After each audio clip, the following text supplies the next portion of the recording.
보편지향 기도. 아버지께 바치는 간절한 청담화. 미사가 하느님과 그리스도인들 간의 대화의 장이라면 기도는 대화 그 자체이다.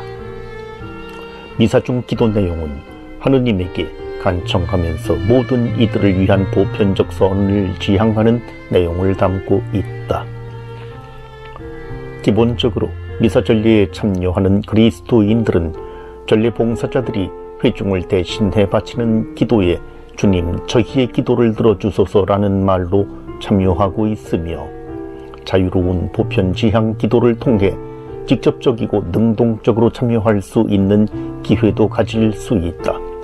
보편지향 기도는 모든 이들의 지향을 모아 특별한 기도 형식을 갖지 않고 마음속에서 우러나오는 말로써 미사 전례에 참여하고 있는 모든 이들과 함께 하느님께 청하는 것이다.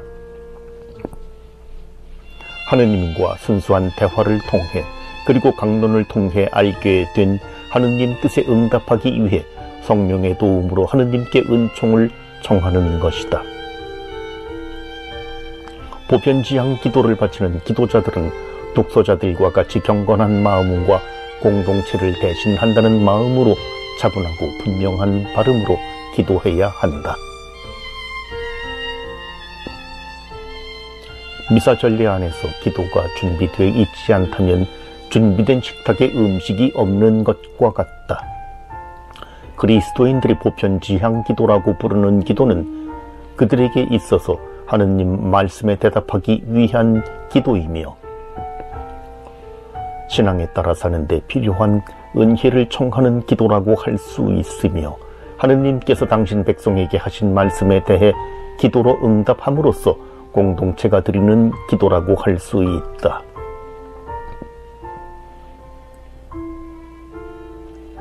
보편지향 기도의 특징은 개인이 필요로 하는 것을 청하는 것이 아니다. 공동체적이고 공동체를 위하여 공동체에 의존하는 내용을 포함한다. 하느님 은총의 필요성을 동감하고 있는 공동체를 위한 기도인 것이다. 말씀 전례를 종결하고 성찬 전례를 이어주는 보편지향 기도는 인류 구원을 위한 예비 봉헌이며, 인류 구원을 위해 자신을 바치신 예수 그리스도의 삶을 본받아 공동체의 이름으로 결합되어 한 공동체를 형성시켜주는 역할을 한다. 보편지향 기도는 지향을 두지만 기도를 바치는 표현 방식이 자유롭다는 데에 그 특징이 있다. 즉, 보편지향 기도는 4가지 지향을 갖는데, 모든 교회를 위한 기도, 전 인류를 위한 기도, 모든 차원의 공동체를 위한 기도, 자신이 속해 있는 공동체를 위한 기도 등으로 구성된다. 미사 전례에 있어서 신자들은 주어진 일정한 양식에 의해 준비된 교회 기도문에 충실하게 공동체와 함께 표현을 하지만, 보편지향 기도를 통해 공동체의 기도 속에서 자신의 기도를 자유로이 바칠 수 있다.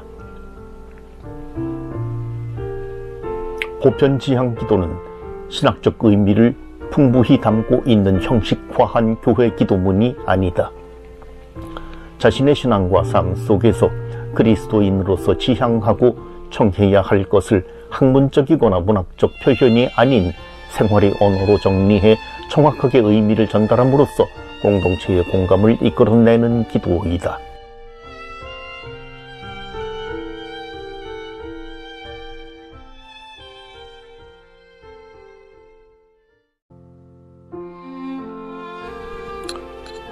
예물 준비.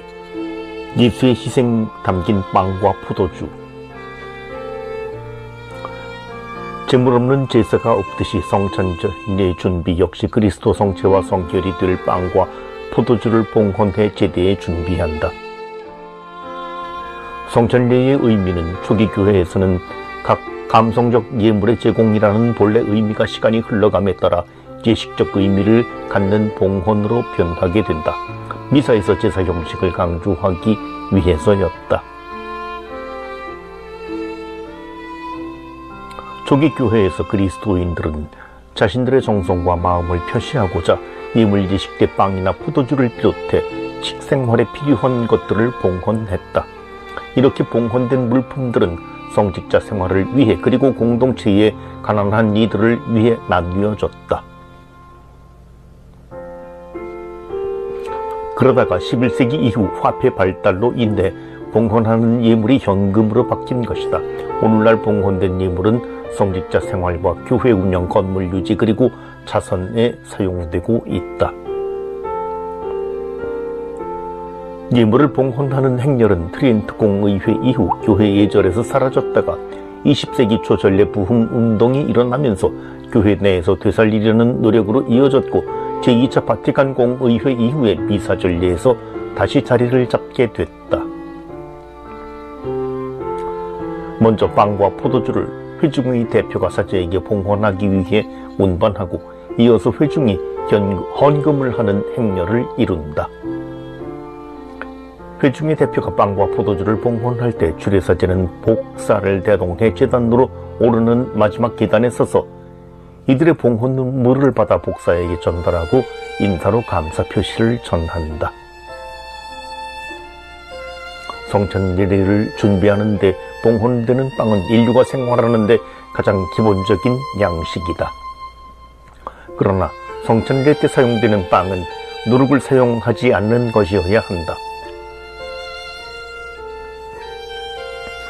성찬 예례 거행에 쓰일 빵은 순수하게 밀가루로 만든 신선한 것이어야 한다. 그리고 라틴 교회의 오랜 전통에 따라 누룩 안 든 빵이어야 한다. 이스라엘 문화에서 볼 때 포도주는 삶의 자양분일 뿐만 아니라 기쁨과 구원의 매개체로 생각을 하고 있기에 봉헌되는 예물은 특별한 선물을 드리는 것이 아니라 일상생에서 수고한 노력을 통해 얻을 수 있는 가장 보편적인 것이고 중요한 것을 드리는 것이다. 동양과 서양의 차이가 있지만 서양에서 빵은 가장 보편적이고 기본적이며 필수적인 생활 양식이라는 의미를 내포하고 있다. 하느님 제단의 빵과 포도주를 봉헌하는 것은 인간의 삶을 유지하는 데 가장 기본이 되고 필수적인 것을 하느님께 봉헌한다는 의미이지만 신학적으로 예물 봉헌은 신자들이 예물과 함께 자신들의 신앙을 봉헌한다는 의미로 해석돼야 한다. 결국 예물 봉헌은 가장 보편적이며 중요하고 그리고 삶의 풍요로움을 상징하는 것들을 통해 하느님께 감사를 드리는 것이다. 구약의 제사 규정 및 계약은 성찬리의 예물 봉헌을 통해 인간과 하느님이 맺는 새로운 계약이 된다. 하지만 빵과 포도주를 예물로 바치는 것만으로 성찬리의 본질적 의미가 충분해지는 것이 아니다. 성찬리의 본질적 의미는 빵과 포도주 안에 예수 그리스도의 완전한 희생의 의미가 내포되어야 충만해진다.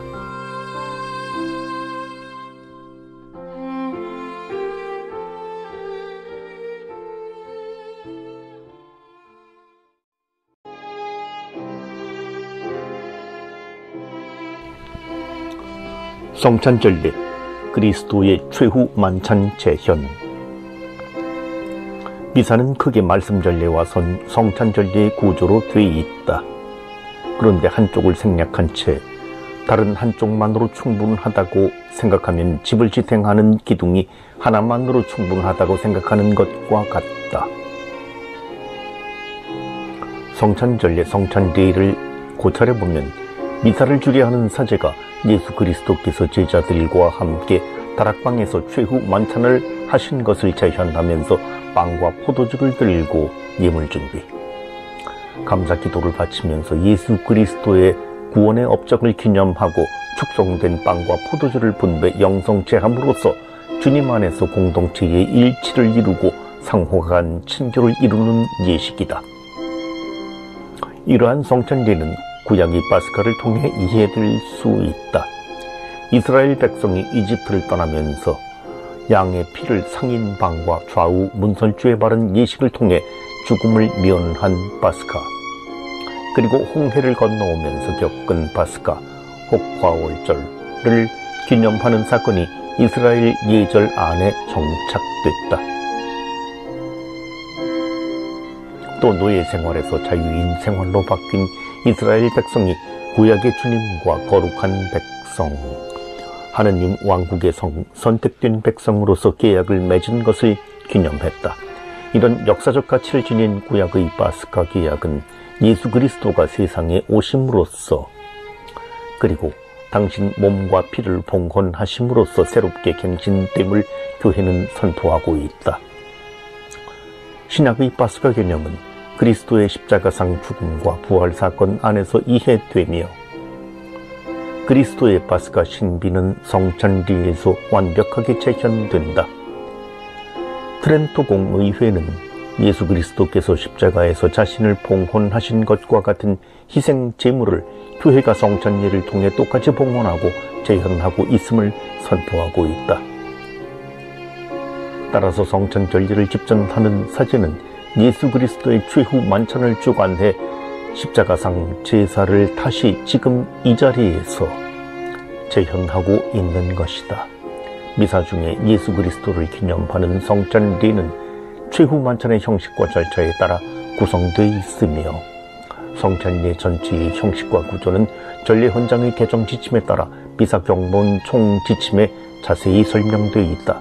성찬례를 통해 예수 그리스도의 십자가상 죽음을 기억하고 재현함으로써 구원의 효과가 미사에 참여하는 이들에게 현실화되고 체험됨을 보여주고 있는 것이다.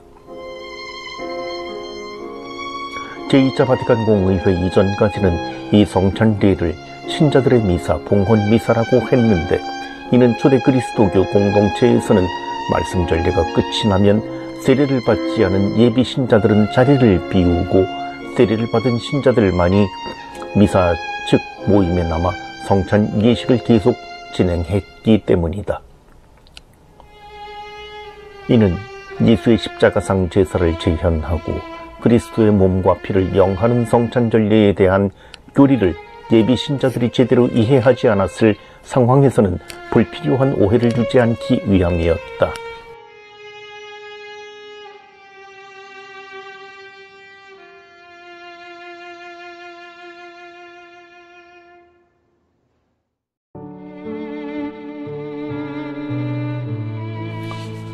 제대 준비 첫 번째, 생명의 양식 구원의 음료 준비.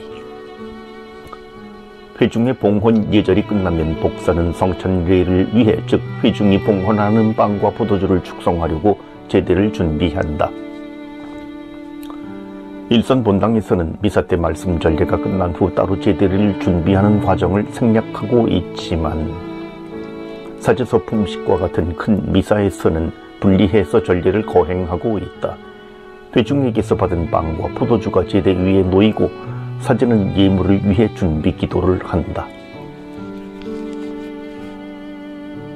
1. 사제는 제대에 가서 빵이 담긴 성반을 조금 들어 올리고 온누리의 주 하느님, 이 빵을 주님께 바치오니 생명의 양식이 되게 하소서 하고 기도하는데, 미사에 참여해 성체를 받아 모시게 되는 이들에게 회중이 봉헌한 빵이 생명의 양식이 되게 해달라고 기도하는 것이다. 생명의 양식은 현세를 살아가고 있는 이들에게 현실적이고 필수적이다. 성변화를 통해 빵이 그리스도의 몸으로 변하고 그 성체를 받아 모시는 이들에게 현재를 위한 은총의 선물이 되기를 기원하는 것이다. 2. 빵을 위한 기도가 끝난 후 우제나 사제는 포도주가 담긴 성작에 물을 조금 따르면서 기도한다. 성작에 물을 섞는 예식은 날씨가 더운 당시 중근동 지방에서 목동들이 식사 때 많은 양의 포도주를 섭취해 취하는 것을 방지하고, 포도주를 빵과 함께 먹을 때 부담을 주지 않으려는 의도에서 포도주 그대로를 마시지 않고 물을 섞는 풍습에서 유래한다. 그러나 성찬례에서 물을 섞는 상징적 의미는 유다인들의 전통적 생활에 들어있는 의미보다 신학적으로 재해석된다. 가. 그리스도의 늑방 옆구리에서 흘러나온 물을 암시하고 여기서 교회와 성사들이 탄생했음을 상징한다. 나. 포도주와 물은 그리스도 안에서 신적 본성과 인간적 본성을 상징으로 나타낸다. 다. 현 기도문의 신학적 해석은 인성을 취하신 그리스도의 신성과 인간인 신자 공동체의 결합을 상징하는 것으로 이미 섞인 물과 포도주가 분리될 수 없는 것처럼 신자 공동체가 그리스도와 하나의 공동체로 결합됐음이니 다시 분리될 수 없음을 의미한다. 3. 사제는 성작을 조금 들어 올리며 온누리에 주 하느님, 이 술을 주님께 바치오니 구원의 음료가 되게 하소서 하고 기도하는데, 이때 술은 미사에 참여해 성녀를 받아 모시는 이들에게 구원의 음료가 되어 달라고 기도하는 것이다. 종말론적 의미에서 구원의 음료는 미래에 대한 희망을 표현하고 있다.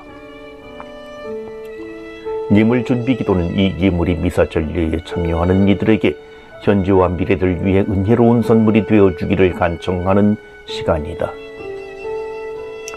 대축일 미사나 주교님과 함께하는 미사인 경우 제대와 예물을 향해 향을 피우곤 한다. 예물 준비 기도가 끝난 후 사제는 제대 한쪽으로 가서 손을 씻으며 조용히 주님, 제 허물을 말끔히 씻어주시고 제 잘못을 깨끗이 없애주소서 하고 기도한다. 이 손 씻는 예식은 정화 의미를 갖기에 불편하다고 해서 혹은 불필요하다는 생각으로 생략해서는 안 된다. 주례사제는 회중을 대표해서 정화 예식을 거행하기 때문이다.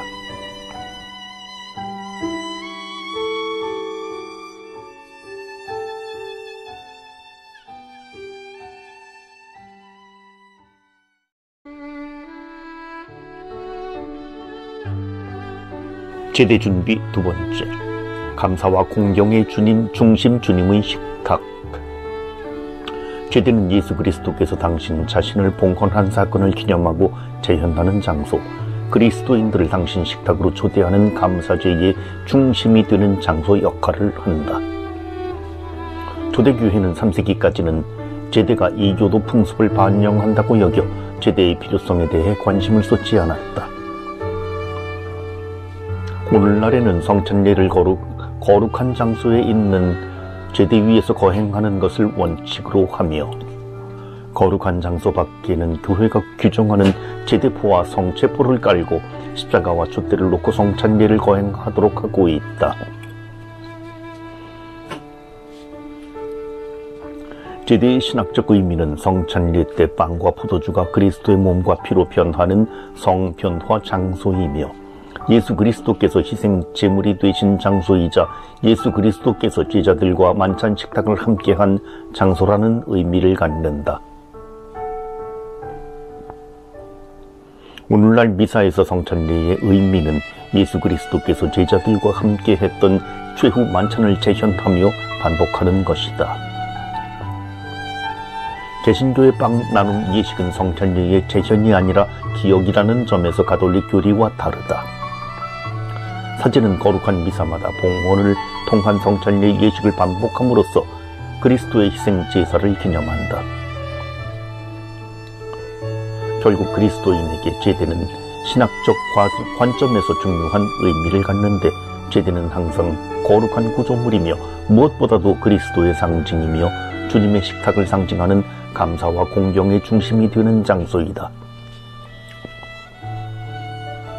성찬례 거행을 위한 제대 준비는 부제가 없을 때는 공동 집전사제가 한다. 봉헌된 빵과 포도주를 축성하기 위해 제병을 성반에 놓고 포도주를 담은 성작에 물을 조금 넣어 주례사제에게 준다. 또 제대를 꾸미는 데 있어서 준비해야 할 것은 제대를 덮을 흰천과 촛불이 제대 위나 제대 가까운 곳에 자리 잡도록 해야 한다는 것이다. 촛불은 종경과 축제의 표지이기에 모든 전례 행위에 필요하다. 그러나 촛불이 회중이 제대에서 이루어지는 행위나 제대 위에 놓인 것들을 쉽게 바라보는 데에 방해가 되어서는 안 된다.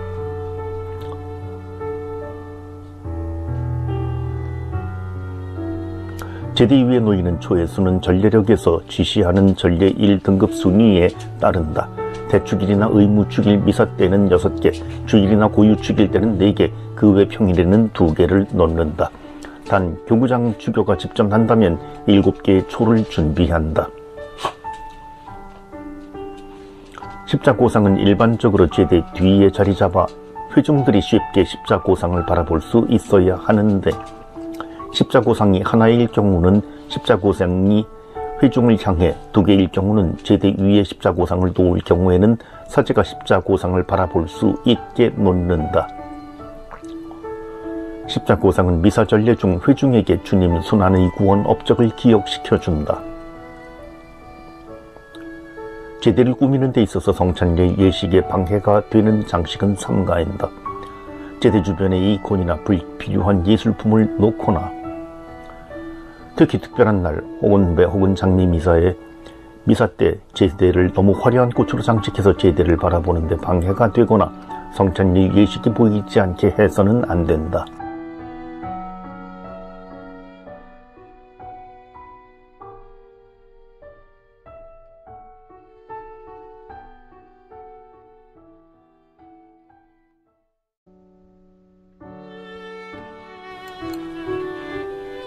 감사송, 하느님의 인간 구원에 대한 고마움 표시. 감사할 수 있다는 것은 현재를 살아가는 인간에게 중요한 덕목이며 또 인간만이 표현할 수 있는 고유한 특징이다. 예수 그리스도께서 희생제물이 되시어 인간과 세상을 구원하신 것을 감사하며 예수 그리스도의 구원 행위에 대한 감사를 성찬 예식의 재현을 통해 표현하는 것은 당연하다. 감사송의 기호는 예수 그리스도께서 최후 만찬에서 빵과 포도주를 갖고서 감사와 찬양의 기도를 성부에게 바친 것에서 찾을 수 있다. 말씀 전례와 성찬례에 의무적으로나 또는 습관적으로만 참석한다면 그리스도인으로서의 신론과 예수 그리스도께 대한 감사 표시를 미사 전례에서 어떻게 체험하고 표현할 수 있을까? 물론 하느님께 대한 감사와 찬미 그리고 그리스도인으로서의 신원은 일상 삶에서 말과 행동으로 드러나야겠지만 공동체를 통한 신앙 안에서도 드러낼 수 있어야 한다. 주례사제가 봉헌된 예물을 받은 후 바치는 감사송은 하느님의 구원 행위에 감사드리는 찬양 기도이며 사제와 회중의 교송으로 이루어져 있다. 무엇보다도 감사송은 함축된 언어를 통해 신학적이고 신앙적인 내용을 배경에 두고 있는 기도로 공동체의 적극적이고 능동적인 참여를 요청한다. 감사송은 파스카 신비 안에서 드러난 하느님의 인간 구원 행위에 대해 포괄적이고 함축적으로 감사드리는 내용을 담고 있다. 감사송은 세 부분으로 구성되어 있다. 1. 사제와 회중이 교송으로 함께 참여하는 부분. 무엇보다도 마음을 드높이와 주님께 올립니다라는 부분에서 사제는 마음을 드높이라는 표현을 통해 하느님께 대한 봉헌을 강조한다. 서방에서는 이성이나 머리를 중요하게 생각했지만 동방에서는 마음을 인간의 가장 중요한 부분으로 생각했으며 그래서 가장 중요한 부분인 마음을 하느님께 봉헌하라고 권고하는 것이다. 또 드높이라는 표현은 봉헌하라는 의미를 포함하고 있다. 회중은 자신의 마음, 온 존재를 하느님께 봉헌하겠다는 응답을 고백하고 있는 것이다. 2. 사제 혼자서 회중에게 하느님의 구원 업적을 찬양하는 부분으로 교회 전례력에 따라 하느님께서 베풀어 주신 특히 그리스도를 통한 구원 사업을 구체적으로 설명하고 있다. 아울러 인간뿐만 아니라 천사와 성인을 포함한 모든 창조물도 기뻐하며 찬양 노래를 해야 하는 당위성을 설명하고 있다.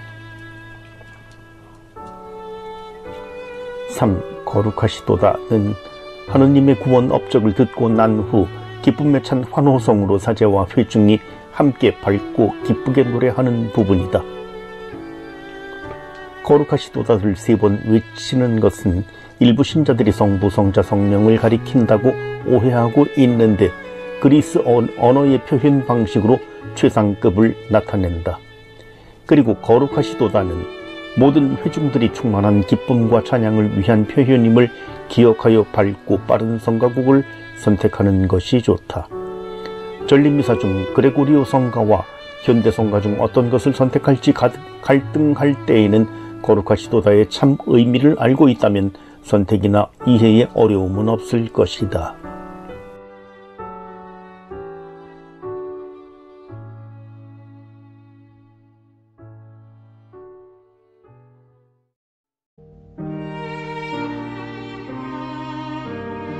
감사기도, 빵과 포도주의 거룩한 변화 알려. 감사기도의 명칭은 예수 그리스도께서 다락방에서 제자들과 만찬 중에 빵과 포도주 잔을 들고 성부께 바치신 감사기도 또는 찬양기도의 기원을 두고 있다. 유다인들의 종교 풍습에서 가장은 빵과 포도주 잔을 들고 찬양기도 베라카를 바치던 것을 초기교회 그리스도교 공동체에서는 찬양기도 에울로기아 또는 감사기도 에우카리스티아로 바꾸어 사용해 오늘에 이르게 됐다. 초기 교회에서는 감사기도를 위한 특별한 양식이 없었다. 초기 교회에서 사용하던 성찬 예식 양식은 사제가 자유롭게 당시의 복음에 맞추어 감사의 표현 양식을 만들어 사용했다. 말씀 전례에서 하느님 말씀을 듣고 감사를 드리고 찬미하는 가운데 만들어진 자유로운 감사기도는 때로는 길게 때로는 짧게 만들어 사용했다. 또 즉석에서 만들어 사용하기도 했다. 미리 만들어 사용하기도 했다. 시간이 흐르면서 사제는 미사를 중심으로 신자들이 하느님을 더욱 찬미하도록 하기 위해서는 더 잘 정리된 감사기도문이 필요하게 됐다. 사실 초기 교회 많은 사제들은 이미 다른 사제들이 만들어 놓은 좋은 감사기도문을 빌려 사용하거나 주교나 선배 사제에게서 가르침을 받는 것을 정리하고 보존해 사용했다. 그리하여 훌륭한 감사기도문들은 후세에까지 남아 전해졌다. 제2차 바티칸 공의회 이후 전례 쇄신을 통해 교회는 로마 예식만을 고수하지 않고 동방 전통 역시 존중해 종례의 기도문 외에 새로운 3가지 기도문을 미사 경문에 첨가하게 된다.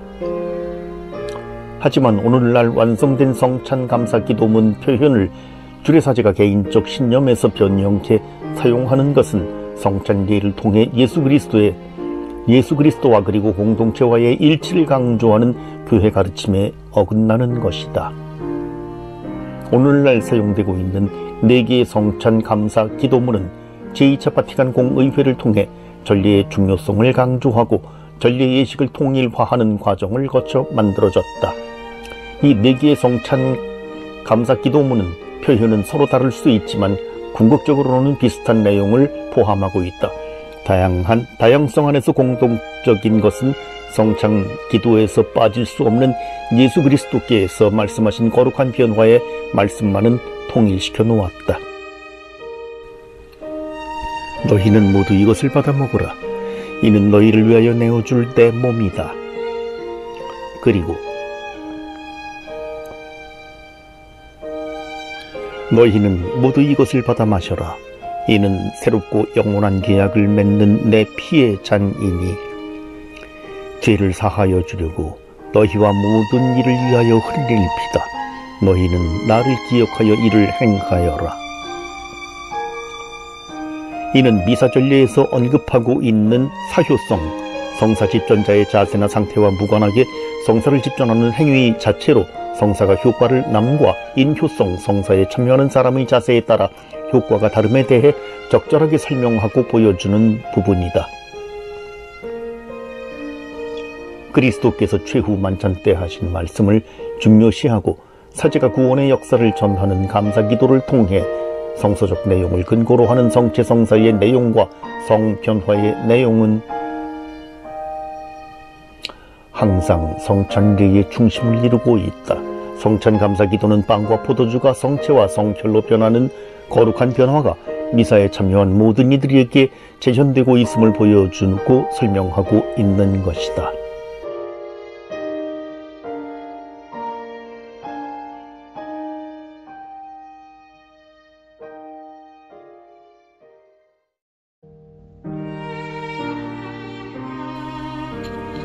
감사기도 두 번째, 성부와 성자와 성령께 감사. 미사 통상문에 나오는 감사기도는 4가지 양식으로 배열되어 있으며 주례사제는 전례력에 맞추어 감사기도 가운데 한 가지 양식을 선택한다. 4가지 양식의 감사기도 중 제1양식은 전통적으로 사용되던 종류의 로마 감사기도 전문을 중심으로 꾸며져 있다.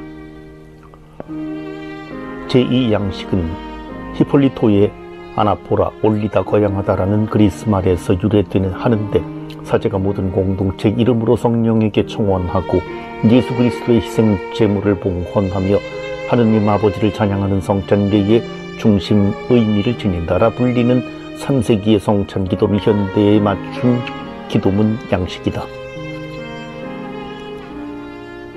제3양식은 고대 라틴 전례의 전통을 종합해 새로 만든 기도문이며 제4양식은 동방교회 교부 바실리오의 아나포라에서 취해서 간결하게 정리한 것으로 사용하고 있다. 감사기도에서 제1양식과 제3양식은 고유한 감사송이 있지 않고 제2양식은 고유 감사송이 있지만 당일 미사가 대축일 미사인지 기념 미사인지에 따라 선택할 수 있으며 제4양식은 고유한 양식을 넣어 바꾸거나 교체해서는 사용할 수 없게 돼 있다. 감사기도 양식의 구조를 살펴보면 성부, 성자 그리고 성령께 감사하는 내용을 담고 있다.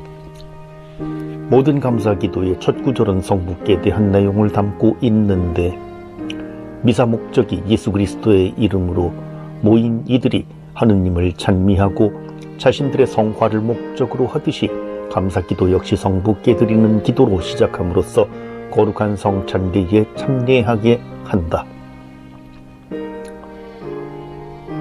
성부께 드리는 기도를 마친 후 그리스도를 통한 구원과 성령의 오심을 기념한다.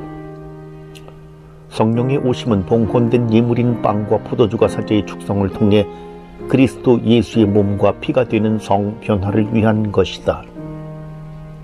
이때 사제는 봉헌된 제물에 십자가 표를 하고 손을 펴서 공동 집전하는 사제는 예물 축성 시 손등이 위로 향하게 한다.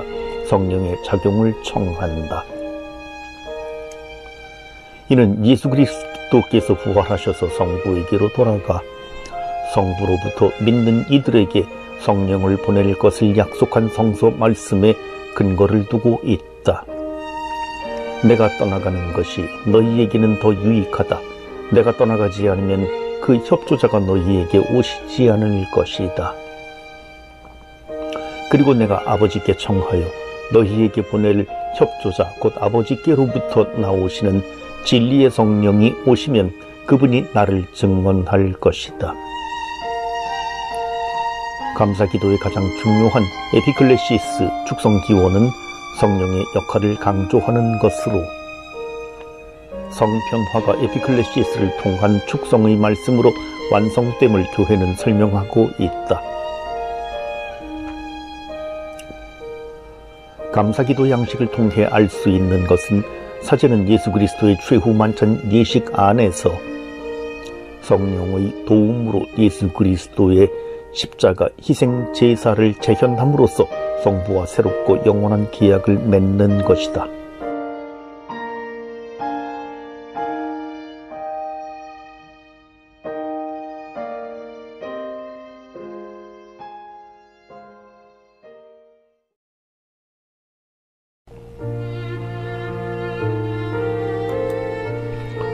성편화, 빵과 포도주가 성체 성혈로 신앙의 신비여. 미사전례, 특히 성찬례에 참석하는 이들에게 가장 궁금한 것은 어느 때, 어느 순간에 봉헌된 빵과 포도주가 그리스도의 몸과 피로 거룩하게 변화되는가 하는 것이다. 가톨릭과 개신교의 차이도 성편화를 통해 설명하면 쉽게 이해할 수 있다. 다락방에서 예수 그리스도와 제자들이 최후 만찬을 거행한 사건을 가톨릭에서는 성령의 도우심으로 사제가 지금 이 순간에 예수 그리스도가 거행한 것을 똑같이 재현하는 반면에 개신교에서는 예수 그리스도와 제자들이 거행한 것을 기억하고 기념하는 것이다. 즉 가톨릭에서는 성령의 도우심으로 빵과 포도주가 사제가 읽어나가는 그리스도의 말씀과 행위를 통해 그리스도의 몸과 피로 변화하는 반면 개신교에서는 빵과 포도주가 그대로 변화 없이 빵과 포도주로 남아 예수 그리스도와 제자들이 함께한 최후의 만찬을 기념하고 있다는 것이다. 성변화에서 집전사제는 우선 간구하오니 성령의 힘으로 이 예물을 거룩하게 하시며 이때 손을 모아 예물 위에 펴 얹는다 하고 성령 청원 기도를 통해 봉헌된 제물이 축성되기를 간구한다. 이어 그리스도께서 하신 너희는 모두 이것을 받아 먹어라. 이는 너희를 그리고 너희는 모두 이것을 받아 마셔라. 이는 새롭고 라는 성찬 제종과 축성문의 말씀과 행위로 빵과 포도주는 그리스도의 몸과 피로 성변화를 이룬다. 이때 성찬 제종과 축성문은 마디마디 또렷하게 발음해 미사전례에 참여하는 이들에게 경건함을 갖게 하면서 아울러 충분히 이해하도록 해주어야 한다. 빵 혹은 포도주를 축성하는 순간에 앞서 주례사제는 빵을 조금 들어 올려 예수 그리스도께서 하신 행위를 설명하며 예수 그리스도의 말씀의 기도문을 외운다. 기도문을 외울 경우에는 예수 그리스도께서 하신 것처럼 편안하고 침착한 마음을 갖고 천천히 읽어 나간다. 기도문을 외운 후 사제는 빵 혹은 포도주에서 그리스도의 몸 혹은 피로 성변화된 성체를 성찬리에 참여한 모든 회중들이 볼 수 있도록 쳐든 후 성체를 성반에 내려놓은 다음 허리를 굽혀 절을 한다. 이때 모든 회중들 역시 사제를 따라 모두 절을 한다. 이때 주례사제는 성체에 대한 신심에 몰입해 오랜 시간 동안 절을 하는 경우가 없어야 할 것이다. 미사전리는 주례사제만을 위한 것이 아니라 모든 회중과 함께 하는 것임을 잊어서는 안 된다. 그리고 필요에 따라 봉사자 혹은 복사는 축성 바로 전에 종소리로 신자들에게 신호를 보낼 수 있으며 아울러 성체와 성혈이 담긴 성작을 높이 들어 보일 때 지방의 풍습에 따라 종을 친다. 봉헌된 빵과 포도주가 그리스도의 몸과 피로 성변화한 후에 사제는 회중을 향해 신앙의 신비여라고 외친다. 이때 신앙의 신비여는 노래로 할 수도 있고 읽어 나갈 수도 있다. 노래로 할 경우에는 주례사제는 미리 생각하고 성가대와 상의할 것이 있으면 미리 해놓는 것이 좋다. 하지만 너무 난해한 곡을 선택해서는 안 된다. 그리고 교우들은 제시되어 있는 세 종류의 양식 문 가운데 하나를 골라 응답하며 환호하도록 한다.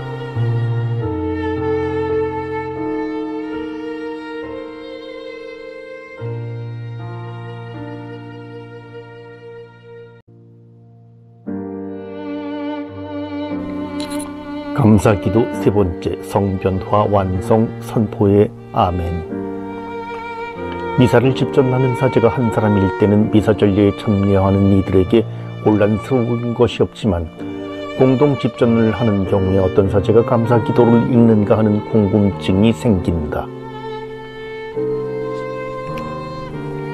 공동 집전은 제2차 바티칸 공의회 이후 권장하고 있는데 이는 사제단의 일치된 모습을 보여주면서 더욱 장엄한 분위기를 조성하기 때문이다. 또 역할 분담을 통해 사제단의 협력 관계를 가시적으로 보여주는 것이기도 하다. 공동 집전을 하는 경우 일반적으로 사제가 두 사람일 때는 함께 미사를 봉헌하는 사제가 교회를 위한 기도와 더불어 죽은 이들을 위한 기도 그리고 산 이들을 위한 부분을 읽게 된다. 세 사람일 경우 주례사제의 오른쪽 일반적으로 선배사제에 있는 사제가 교회를 위해 기도하고 나머지 부분은 왼쪽에 있는 사제가 바친다. 그리고 그 이상의 사제가 함께 드리는 경우 예를 들면 교회 대축일을 기념하는 미사, 사제소품 미사, 수도원 종신서원 미사, 새사제의 천미사 등에는 제위나 수품선 혹은 나이를 고려해서 주례사제의 오른쪽이나 왼쪽에 자리를 잡는다. 단 감사기도를 바치는 사제는 2양식일 경우엔 2명의 사제, 3양식의 감사기도를 선택하는 경우에는 3명의 사제가 도와 기도문을 읽는다.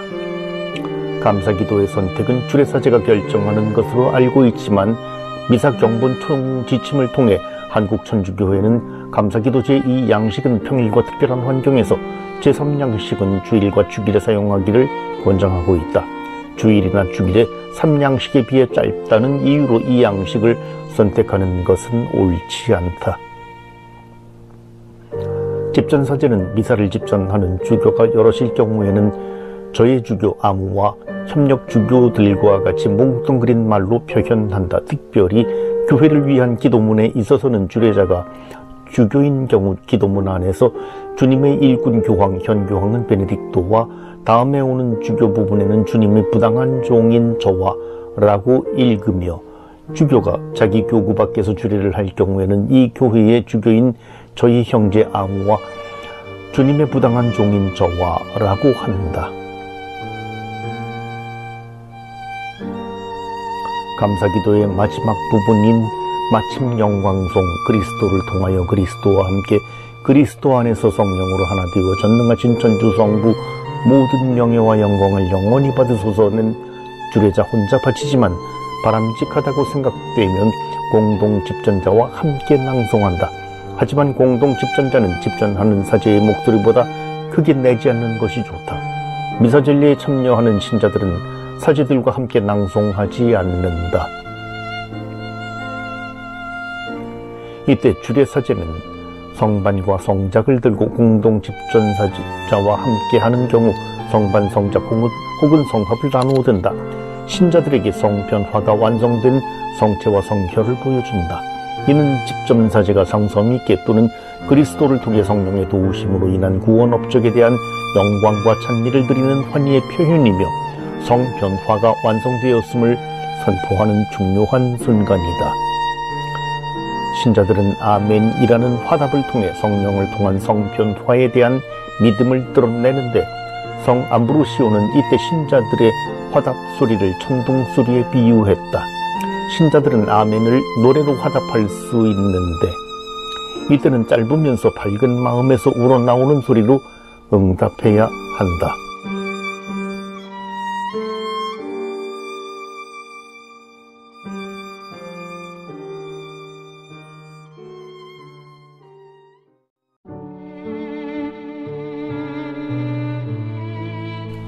영성체 예식, 공동체와 화해하고 예수님과 하나 되기. 감사기도가 끝나면 영성체 예식으로 들어간다. 영성체 예식은 1. 주님의 기도 권고, 2. 주님의 기도, 3. 평화 예식, 4. 병땅 쪼갬과 하느님의 어린 양, 5. 영성체 초대, 6. 영성체, 7. 영성체 후 기도 등으로 나눌 수 있다. 말씀 전례에서 선포를 통해 하느님 뜻이 우리들에게 전달된다면 성찬 전례는 눈으로 하느님 뜻을 확인하는 순간이며 그리스도 몸이 우리 안으로 오셔서 우리와 하나를 이룰 수 있는 순간이다. 감사기도 예식에서 신앙의 눈을 통해 예수 그리스도께서 우리 곁으로 오심을 보았다면 영성체 예식에서 성체를 모심으로써 몸으로 예수 그리스도를 느낄 수 있게 되는 것이다. 영성체 예식의 첫 번째 부분은 주님의 기도를 바치기 전에 사제의 초대말로 시작된다. 하느님의 자녀되어 구세주의 본부대로 삼가 아뢰오니 주님의 기도 권고. 이는 사제가 의미 없이 하는 말이 아니라 주님의 기도를 하는 이가 누구이며 누가 이 기도를 가르쳐 주었는지 설명하면서 미사에 참여한 이들을 거룩한 순간에 초대하는 것이다. 그런 연유로 주님의 기도는 단순하게 외우는 기도가 아니라 마음에서 우러나오는 기도여야 한다. 주님의 기도 때 미사를 주례하는 사제나 공동 집전자들은 다 함께 팔을 벌려 회중과 함께 기도한다. 이때 사제가 팔을 벌리며 기도를 하는 자세, 본기도를 포함해서는 나무를 연상하게 된다. 즉 나무와 같은 모습은 항상 하늘을 향하고 있다는 의미로서 기도가 항상 하느님을 향하고 있다는 것과 아울러 하느님의 은총을 받는 자세를 의미한다.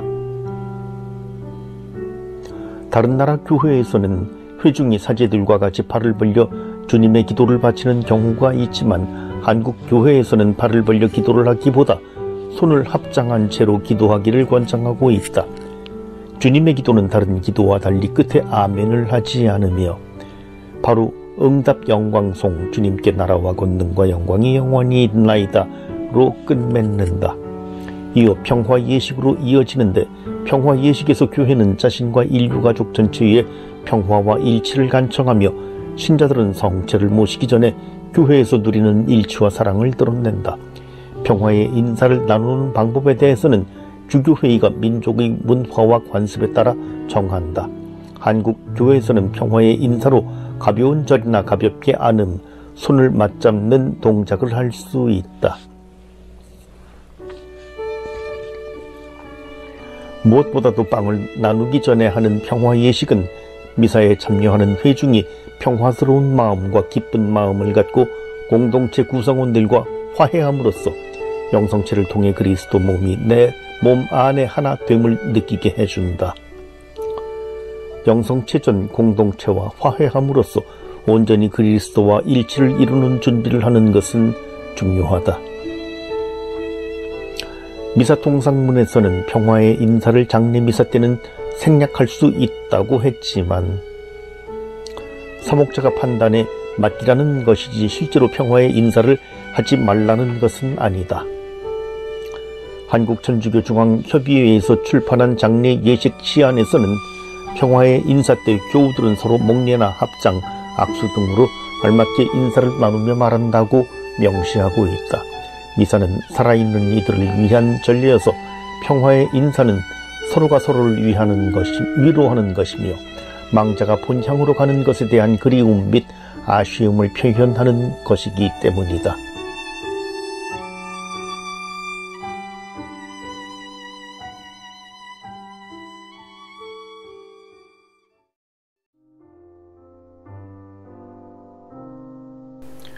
빵 나눔. 하나의 빵 모두 한 몸을 이루다. 미사에 참여한 이들은 평화의 인사를 나누며 조용하고 벅찬 기쁨이 충만한 상태에서 성찰을 받아 모시기 위한 준비를 하게 된다. 이때 사제는 축성된 빵을 들어 성반에서 쪼개어 그 작은 조각을 성작 안에 넣으며 조용히 기도하는데 빵을 쪼개는 이유는 빵 나눔을 통해 공동체의 사랑과 일치를 다졌던 유다 풍습에서 유래한다.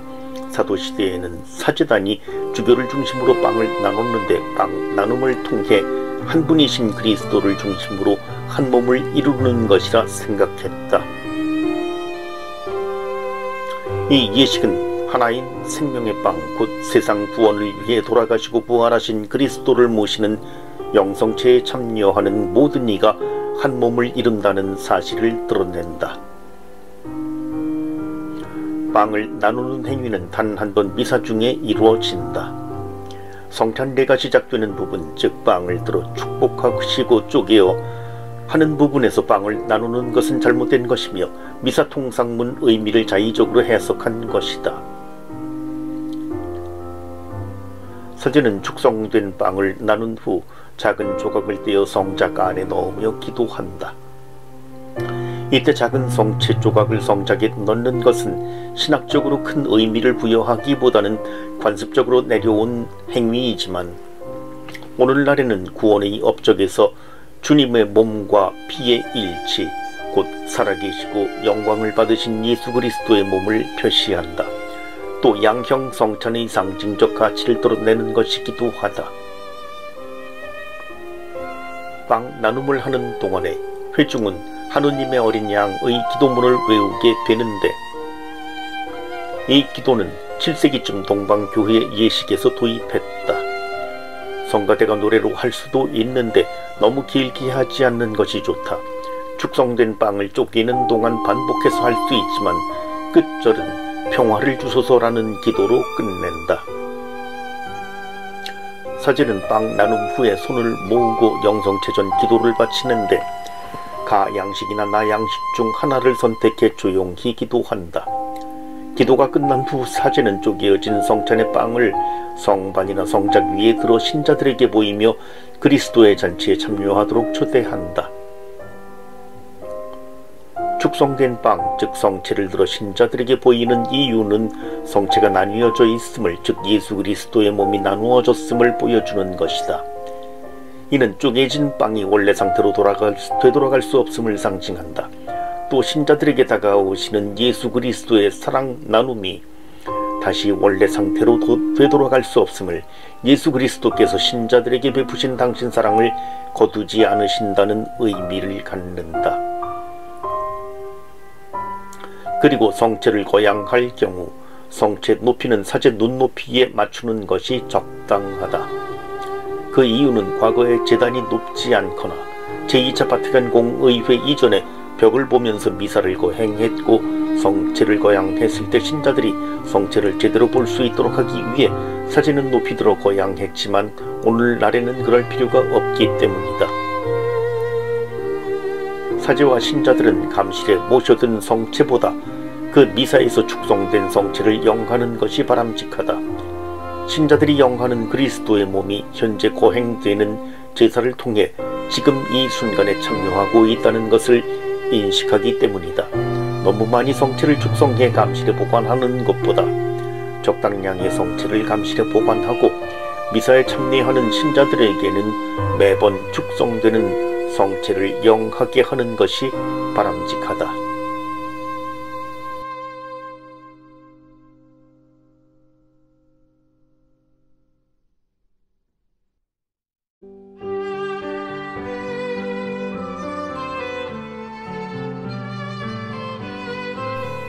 영성체, 굳은 신앙과 기쁜 마음으로 신자들은 영성체를 하기 전 신앙 고백을 해야 한다.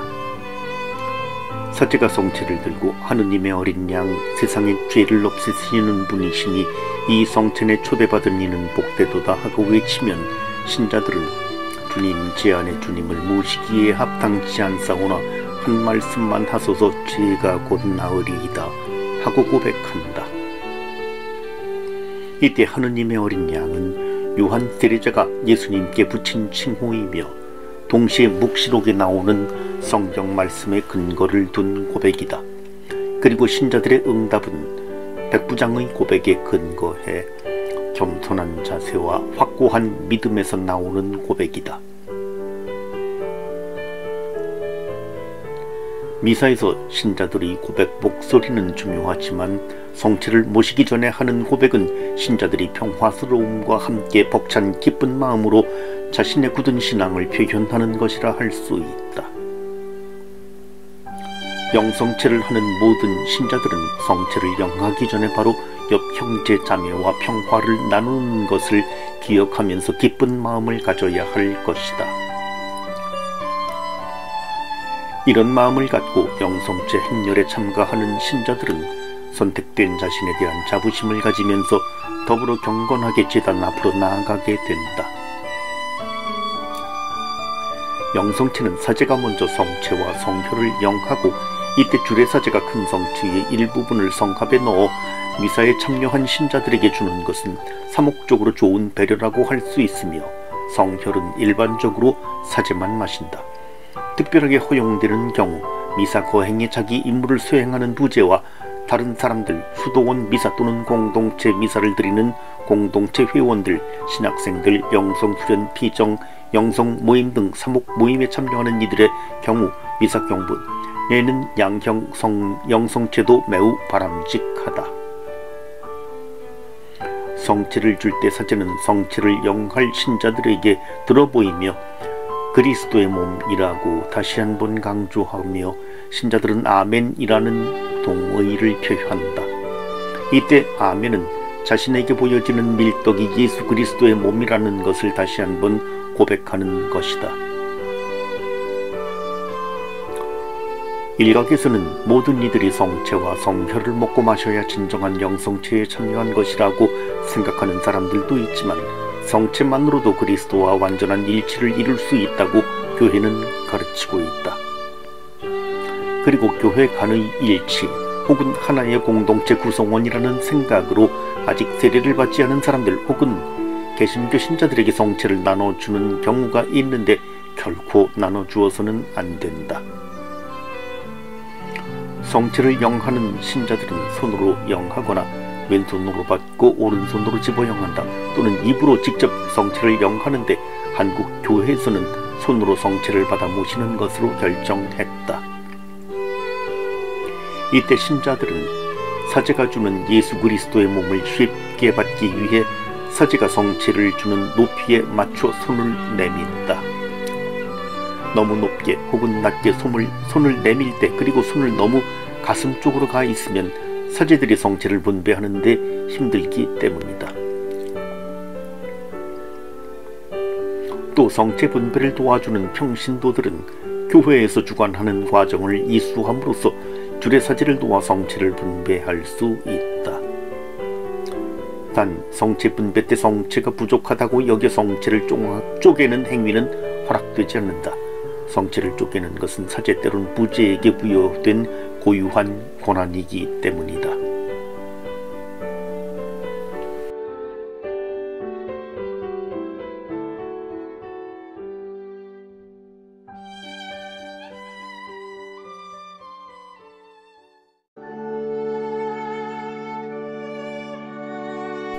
성작, 하느님 나라와 인간 세상 있는 연결고리.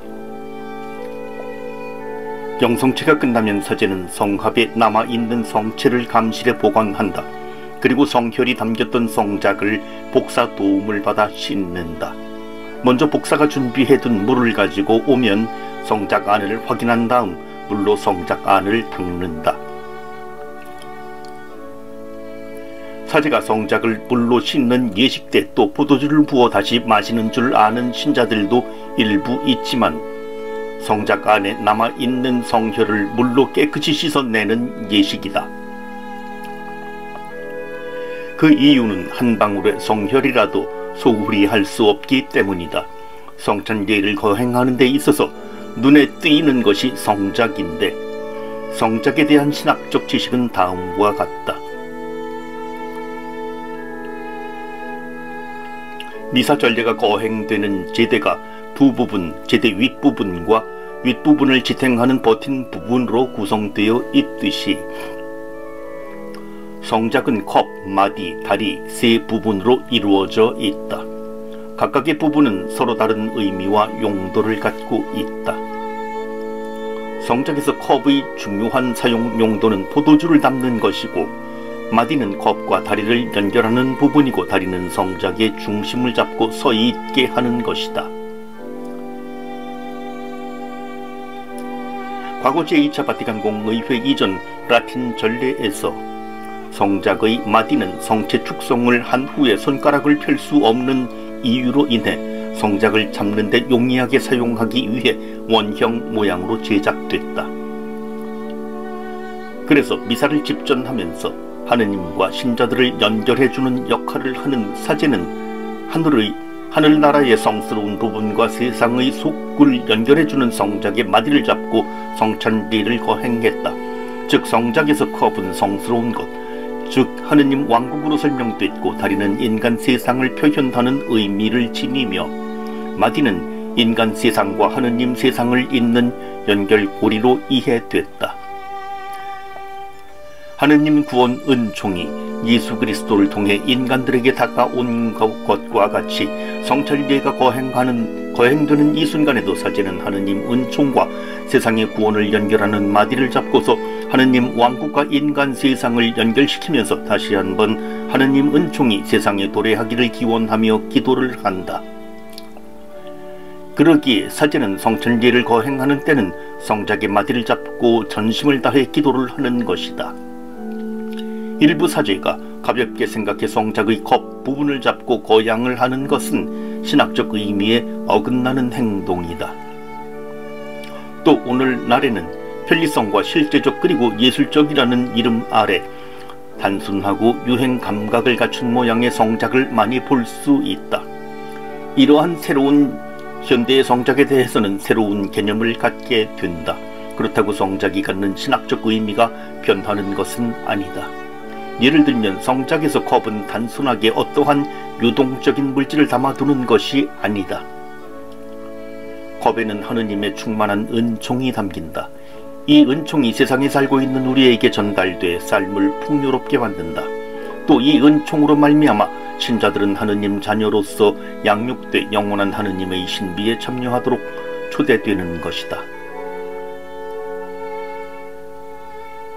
하지만 무리한 예술적 가치를 지닌 성물 혹은 성작 혹은 십자가, 14처 등등은 시간이 지나면 해석을 할 수 없는 이해곤란한 추상적인 교회 소장품으로 전락할 수도 있기 때문에 조심해야 한다.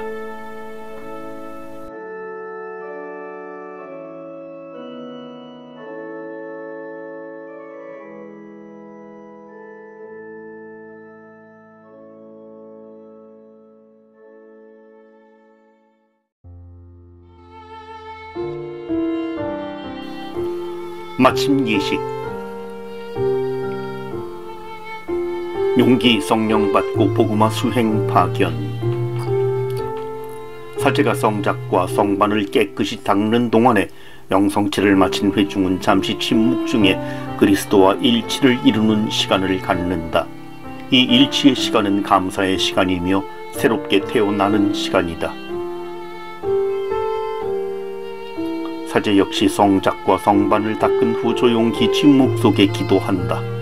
기도의 주된 내용은 부활하신 그리스도를 받아들이며 그리스도와 같이 살며 그리스도가 가르쳐준 삶을 살아가겠다고 다짐하는 것이다. 또 회중은 그리스도의 삶을 담기 위해 하느님께 영광과 찬미를 드리기 위해 창조된 자신의 신원에 대해 확고한 의식을 갖고 제자들에게 분부하신 사명에 참여하며 영원한 그리스도 왕국의 도래를 위해 또 복음 전파에 노력하겠다고 다짐하는 시간을 갖는다. 말씀 전례와 성찬 전례를 통해 영육의 힘을 얻은 회중은 미사 마지막 부분인 마침 예식에 참여한 후 다시 일상생활로 돌아가게 된다. 마침 예식은 강복 그리고 파견식으로 이루어져 있다. 본당 소식이나 간단한 공지사항은 마침 예식 전에 하며 내용이 길거나 미사의 은총을 감소시키는 내용을 공지하는 것은 좋지 않다. 마침 예식에는 강복이 있다. 강복의 삼위일체적 구조는 회중이 성령 안에서 그리스도를 통해 성부에게서 오는 거룩한 은총에 힘입어 새로운 힘을 받아 자신의 의무를 다하도록 해준다. 강복을 받음으로써 신앙 안에서 새롭게 태어나기 때문이다. 예수 그리스도 부활 사건은 제자들의 삶을 새롭게 바꿨을 뿐 아니라 제자들을 굳센 신앙으로 변화하게 해 신앙의 제자로 다시 태어나도록 하는 용기를 주었다. 부활하신 예수 그리스도께서는 첫 선물로 제자들에게 평화와 함께 성령을 주시는데 마침 예식의 강복 역시 예수 그리스도께서 제자들에게 용기를 주신 사건과 유사한 의미를 지닌다고 볼 수 있다. 강복을 할 때 십자가는 예수 그리스도의 십자가를 의미하는데 모든 강복의 원천적 행위이다.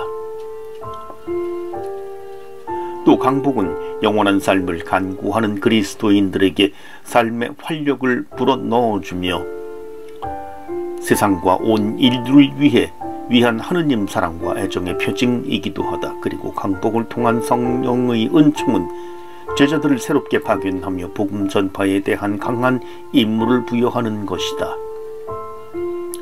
예수 그리스도의 복음화 사명은 이제 성령의 은총을 통해 제자들에게 이어진다. 예수 그리스도께서는 성령을 통해 제자들을 복음화 사명으로 초대하시는 것이다. 예수 그리스도께서 제자들에게 맡기신 이 복음화 사명은 사제의 강복을 통해 오늘날에도 재현되고 있다. 마침 예식은 단순히 미사의 종교를 의미하는 것이 아니라 복음화 사명의 수행을 위한 파견의 의미로서 새로운 시작으로 해석해야 한다. 무엇보다도 그리스도 사랑을 전함에 있어서 그리스도께서 가르쳐주신 복음을 선포하고 그리스도께서 보여주신 삶의 모범을 증거해야 한다.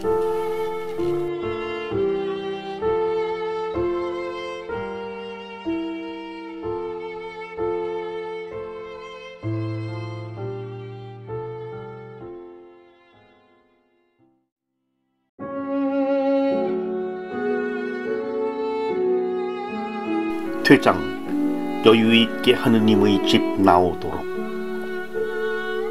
마침 예식이 끝나면 사제와 부제는 입당할 때와 같이 제대에 입을 맞추고 한국 지교회에서는 깊은 절을 하는 것으로 정함. 입을 맞추고 제단에서 내려온 후 봉사자들과 함께 제대에서 다시 깊은 절을 함으로써 퇴장 행렬에 들어간다.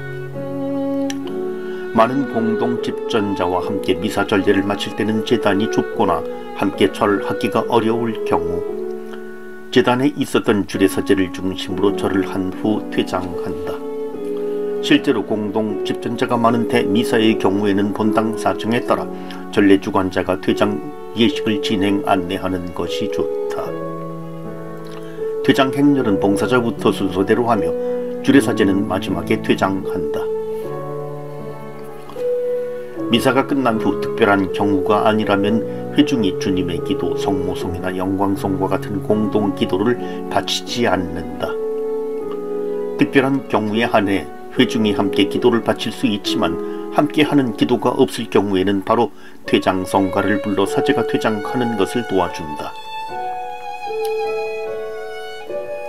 일부 본당에서는 사회자가 마침 기도로 영광송과 같은 기도문을 낭독하고 회중이 함께 아멘이라는 고백을 하는데 사제가 앞서 미사가 종결됐다고 선포했고 퇴장했기에 미사 전례가 사회자에 의해 종결된 것 같은 의미로 전달돼서는 안 된다. 엄밀한 의미에서 사제가 퇴장함으로써 미사는 종결되는 것이다. 또 사제가 퇴장할 때 퇴장 성가를 부르는데 성가가 너무 길거나 너무 짧아서는 안 된다. 사제가 퇴장하는 시간에 맞게 성가를 선택하는데 사제가 제의 방에서 제의를 벗을 때까지 성가를 부르거나 성가 후에도 시간적 여유가 있을 경우에는 오르간을 연주하는 것도 생각해 볼 수 있다. 퇴장 성가는 미사 전례를 통해 하느님에게서 받은 은총에 감사하는 마음으로 그리고 복음의 주제와 관련되거나 전례력에 맞는 노래를 선택해서 부른다. 가능하다면 마침 예식 후 퇴장이라는 것을 생각해 조금 빠른 곡을 선택하는 것이 좋다. 미사가 끝나고 퇴장하는 가운데 회중이 사제를 따라 곧바로 나오는 모습은 좋지 않다. 미사가 끝난 후 남아서 조용히 개인적으로 기도하는 분들을 위해 여유있게 차분히 하느님의 집을 나오는 습관을 길러야 한다. 성당은 개신교와 달리 가톨릭 성당은 하느님의 집으로 생각해 설계하고 개신교는 교회를 기도를 목적으로 하여 설계한다. 하느님이 계신 곳이므로 퇴장을 할 때에도 경건한 마음으로 주님의 집에서 나오는 태도를 가져야 할 것이다. 미사 전례가 끝난 후 다른 전례라든가 예식이 이어지면 마침 예식, 즉 인사와 강복 그리고 파견은 생략한다. 예를 들면 목요일에 주님 만찬 미사 후 성체를 순환 감실로 이동하는 예식이나 장례 미사, 고별식과 같은 것이 해당된다. 다른 전례나 다른 예식을 진행함에 앞서 사회자는 회중들에게 충분한 안내와 설명을 통해 계속해서 이어질 다음 전례나 예식을 준비할 수 있게 해줘야 한다. 마지막으로 성당을 나설 때에 성수를 찍어 성호경을 바칠 수 있지만 한국 교회에서는 깊은 절로 대신할 수 있다.